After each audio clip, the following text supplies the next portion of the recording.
జరుగుతుంది. దానివల్ల ఆలస్యమైంది. ముఖ్యంగా జిల్లాలో మంచి చైతన్యవంతంగా ఈ కార్యక్రమాలు నడుస్తున్నాయి. స్వీప్ యాక్టివిటీస్ అంటే ఓటర్కి అవగాహన, అదేవిధంగా ఓటర్ని ప్రజాస్వామ్యంలో భాగస్వామ్యం చేయటం. స్వీప్ అంటే ఓటు వేసినట్టుగా చేయటం. ఈ యొక్క కార్యక్రమం మన జిల్లాలోనే జరుగుతుంది. రాష్ట్రంలో ఎక్కడా టేకప్ చేయలేదు. మన జిల్లాలోనే ప్రతి మండల కేంద్రంలో అన్ని గ్రామాల ప్రజలను ఉద్దేశించి చేయడం జరుగుతుంది. అదేవిధంగా ఆ ఫలితాలు కూడా చూస్తున్నాం. రాష్ట్ర స్థాయిలో ఏ జిల్లా అత్యధికంగా ఓటింగ్ శాతం ఉందంటే అది మన యాదాద్రి భువనగిరి జిల్లా. అది మనం 2వ విడత 3వ విడత కూడా నిలబెట్టుకున్నాం. సో ఈ కార్యక్రమానికి మొట్టమొదట స్టేజ్ పై ఉన్న వాళ్ళ పేర్లు చదవట్లేదు, మా కళాజాత వాళ్ళ పేర్లు చదవాలనుకుంటున్నాను. అది బోయపల్లి రంగయ్య గారు, మల్లెపల్లి శంకర్ గారు, పాషం రాములు గారు, లింగస్వామి గారు, సురేష్ గారు, నరేందర్ గారు, సిద్ధులు గారు, అదేవిధంగా సంజయ్ గారు. మీరు గట్టి చప్పటి కూడా ఎందుకు చదువుతున్నా అంటే మా మాటలు ప్రసంగాలని బోరు కొడుతుంది. అదే శంకర్ ఒక్కసారి దూకి ఓటేద్దాం అంటే ఊపొస్తుంది. పిడికిలు బిగించండి అంటే బిగించేది. సో ఆ విధంగా మనసులో కూడా ఈ పాట రూపంలోనే మనకు మంచి అంటే మనకి తాదాత్మ్యం అయితే మన మనసులో ఇమిడి ఉంటుంది. 10 మందికి చెప్పాలన్నా కూడా మనసులోకి ఎక్కుతుంది. లేకపోతే మీ మీద మాట్లాడుతుంటాం, మీ మనసు రకరకాల ఆలోచిస్తుంటుంది. ఇంటి దగ్గర ఇవాళ వంట చేసుకురాకపోతుంటే పిల్లగాడు వస్తాడు, భోజనం పరిస్థితి ఏంది, లేకపోతే ఎప్పుడు వెళ్తామో మనం 1 గంట అవుతుంది, మన ఆఖరి పరిస్థితి ఏంది, ఇవన్నీ వస్తాయి. అదే పాట ద్వారా అన్నీ మర్చిపోయి ఒక జోష్ వచ్చి ఆ పాటలో ఉన్నటువంటి భావాన్ని కూడా మనం ఇంటి దాకా తీసుకెళ్తాం.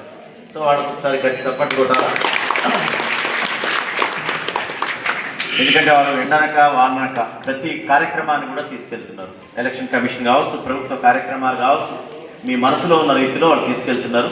ఇక మన స్వీప్ యాక్టివిటీకి సంబంధించి జిల్లాలో బాగా పనిచేస్తున్నటువంటి అన్ని మండల కేంద్రాల్లో ఈ కార్యక్రమాన్ని మహిళా సంఘాల ద్వారా ఇతరత్ర కోఆర్డినేట్ చేస్తున్నటువంటి డిఆర్డిఓ నాగిరెడ్డి గారు, అదేవిధంగా ఈ మండల ప్రత్యేక అధికారి స్పెషల్ డిప్యూటీ కలెక్టర్ జయశ్రీ గారు, అదేవిధంగా మా ఎంపీడీఓ ప్రమోద్, బాగా పనిచేసేటువంటి డైరెక్టర్ అభ్యర్థి, అదేవిధంగా మా తహసీల్దార్ శ్రీనివాస్ రెడ్డి గారు, ఎస్ఐ జగన్, ముగ్గురు కూడా మంచి ఆఫీసర్స్. ఈ నారాయణపురం లాంటి అభివృద్ధికి కొంత వెనుకబడి ఉన్నటువంటి మండలానికి రావటం నారాయణపూర్ మండల ప్రజలు, అదేవిధంగా జిల్లా కలెక్టర్ కూడా నాకు హ్యాండీగా ఉంటూ ఈ కార్యక్రమాలు ఈ మా జిల్లాలో ఈ దూరం ఉన్నప్పటికీ వాళ్ళు దాన్ని టేక్ కేర్ చేసుకుంటూ అంతా ముందు తీసుకుపోతున్నటువంటి వాళ్ళు. అదేవిధంగా మా జూనియర్ కాలేజ్ ప్రిన్సిపల్ గారు, వారిని కూడా ప్రస్తావించారు. ఎందుకంటే నా దత్తత స్టూడెంట్ ఆడనే చదువుతున్నాడు, Bharat చంద్రాచారి, junior college principal.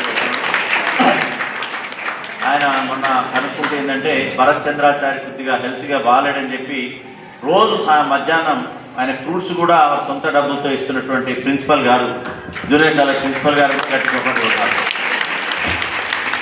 So అదేవిధంగా మా ఎంపీఓ గారు, అదేవిధంగా వేదిక పైనటువంటి ఇతర మహిళా సంఘం అధ్యక్షురాలు, ముఖ్యంగా మీరు పాత్రికేయ మిత్రులు, ఎందుకంటే ఇది మీరు తీసుకుపోయేది ప్రజల్లో మీరే. అదేవిధంగా మా ఉద్యోగులు, అదేవిధంగా మహిళా సంఘాల ప్రతినిధులు, గ్రామాల నుంచి కూడా మీరు ఈరోజు పొద్దున్నే బయలుదేరి ఎట్టి పరిస్థితుల్లో ఈ కార్యక్రమాన్ని ముందు తీసుకెళ్లాల్సినటువంటి మహిళా సంఘాలందరికీ కూడా నమస్కారాలు, మరి కృతజ్ఞతలు, అభినందనలు. ముఖ్యంగా మా పిల్లలు జూనియర్ కాలేజ్ స్టూడెంట్స్, మరి భరత్ చంద్రచారి వచ్చింటాయి, వాళ్ళ ర్యాలీలో లేడా, నిలబడవేరా భయ్. సో భరత్ చంద్రచారి కూడా గట్టి చప్పట్లు కొడదాం. చూద్దాం, ఎందుకంటే అతను కూడా విద్యా బంద్ చేసే స్టేజ్ నుంచి అతి పేదరికం నుంచి ఇప్పుడు నిలదొక్కుకుంటున్నాడు. కాబట్టి చదువులో ముందుకెళ్ళబోతున్నాడు. సో అతను కూడా భవిష్యత్తు బాగుండాలి, మన ఎస్ఐ జగన్ లాగా కావాలని ఆయన కోరిక. డెఫినెట్గా వారి యొక్క కోరిక ఫలిస్తుంది. మనందరం కూడా భగవంతుడి ఆశీర్వాదం కూడా ఉండాలి. ముఖ్యంగా ఇంటర్మీడియట్ పిల్లలు కూడా ఎందుకు అంటే ఇంట్లో మీ యొక్క పిల్లల యొక్క అంటే కొడుకు ఎవరైతే ఉంటారో, బిడ్డ కావచ్చు కొడుకు కావచ్చు, వాళ్ళు చెప్తే ఆ ప్రేమతో చెప్తే తల్లిదండ్రులు వింటారు. ఇప్పుడున్నటువంటి యువత కూడా మారాలి. ఏం జరుగుతుందో తెలవాలా. ఇంకో సంవత్సరం అయితే వాళ్ళకి ఓటు హక్కు వస్తుంది. ఏం జరుగుతుందో తెలవాలా. ఓటు హక్కు లేకపోయినా కానీ ఇంట్లో పెద్దవాళ్ళకి చెప్పాలి, ఓటు వేసుకోవడానికి చెప్పాలి. కొన్ని గమ్మత్ జరుగుతుంటాయి. ఆ మద్యంతో ఎంత ప్రమాదకరం అంటే మనం పోలింగ్ స్టేషన్లో పోయి అది నమలటానికి ట్రై చేసి ఆయనకి ఏం చెప్తున్నా అర్థం కాదు. బ్యాలెట్ పేపర్ ఇస్తే నమిలేటందుకు కూడా ప్రయత్నించేటువంటి పరిస్థితి ఉంటుంది. సో ఆ మద్యం వద్దని, ఓటు అమ్ముకోవద్దని, డబ్బుకు అమ్ముకోవద్దని, ఏ ప్రలోభాలకు లొంగొద్దని మనం చెప్తాం.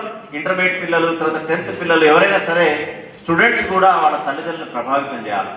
ఈ తరం కొద్దిగా డిఫరెంట్గా ముందుకెళ్తున్నారు భావజాలంతో. కాబట్టి వాళ్ళని కూడా పిలిచి ఆ ఇంట్లో మొత్తం కూడా చైతన్యపరచాలా.